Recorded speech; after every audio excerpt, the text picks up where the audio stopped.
It's not all that happens, though, when they eat the fruit of the tree of the knowledge of good and evil, because it's not called the fruit of the tree of the knowledge of nakedness.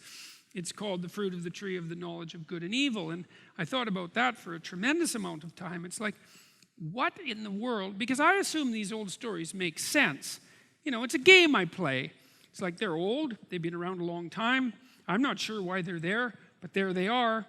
They're at the basis of our culture. Like many of the stories that we depend on them. Our whole culture grew out of their roots, let's say. And so I assume that our ancestors, who managed to survive conditions that would have done a lot of us in very rapidly, I can tell you, were a lot smarter than we think, and that the mysterious processes that produced these stories and compelled us to remember them are a lot more psychologically significant than we generally tend to presume. So I give them the benefit of the doubt and try to understand why it is that they might make sense instead of assuming that they don't.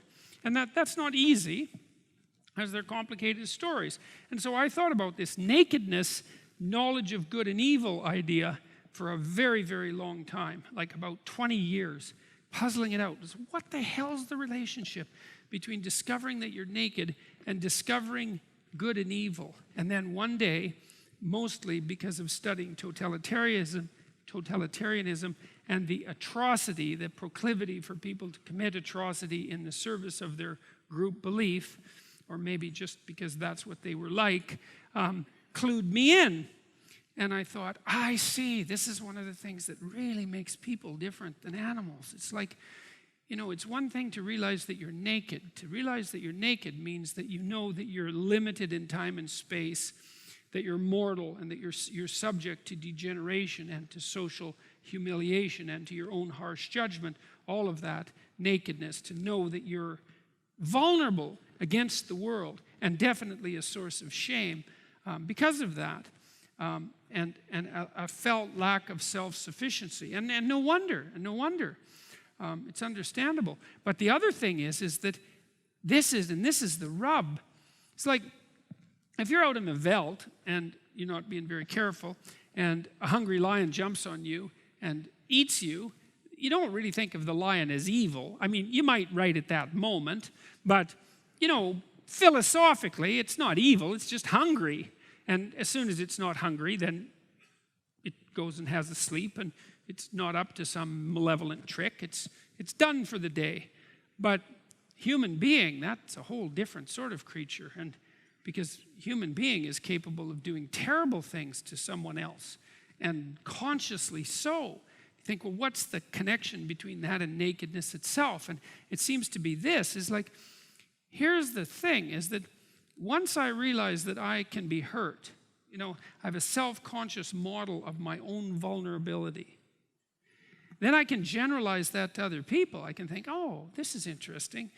Here's how I can be hurt by myself. Here's how I can be hurt by society.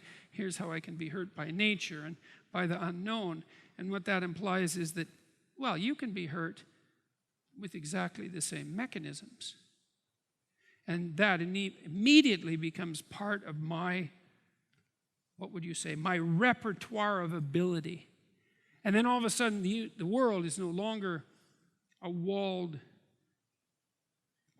garden and a well-watered place, but it's a moral story, because with that ability to inflict suffering comes the knowledge of good and evil. As far as I'm concerned, those are identical propositions, because now we have the choice, a deep choice about how we're going to treat ourselves and each other. We can inflict tremendous pain and suffering on each other in a very voluntary and conscious manner, in a way that no other animal can manage. And that's the dawning of the moral sense, that capacity we now have to choose to mitigate or exaggerate suffering. And that's not all, but it's a huge part of it.